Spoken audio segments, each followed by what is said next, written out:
Engineer Harris Said, lakini pia na makamu wake Arafat Haji wakiwa ndo wapo hapa airport ikiwa wanajiandaa kwa ajili ya paredi kubwa kabisa ambalo wanakwenda kulifanya kwa siku hii ya leo hapa Dar es Salaam. Kumbuka hili ni paredi la ubingwa la kombe la shirikisho kwa maana ya kombe la CRDB, lakini pia pamoja na ligi kusoka Tanzania bara, ubingwa ambao wameutoa mbele ya wapinzani wao wa jadi Simba Sports Club, mchezo ambao umepigwa pale katika uwanja wa Benjamin Mkapa. Na hapo bado hapo walipo wana enjoy kwa moment ambazo wamepata kwa msimu huu.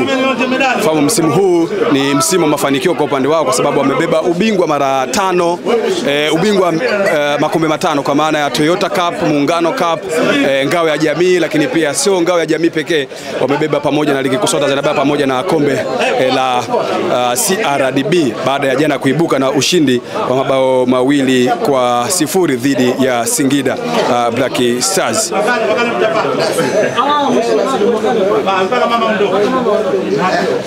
Ataongea. Lakini nawashukuru sana wanahabari.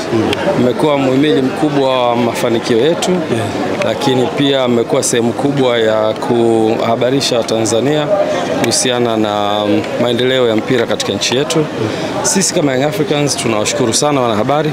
Tumekuwa na nyie katika msimu wa 24-25 na umekuwa msimu mzuri, na msimu mzuri unakuwa mtamu zaidi mambo yakiwa magumu, si ndio? Kwa hiyo ugumu ambao umetokea umetufanya leo tu celebrate vizuri sana. Kwa hiyo nawashukuru wanahabari kwa kipekee kabisa. Mwenyezi Mungu awalinde, tukutane 25-26. Asante sana. Miwani yako iko wapi president?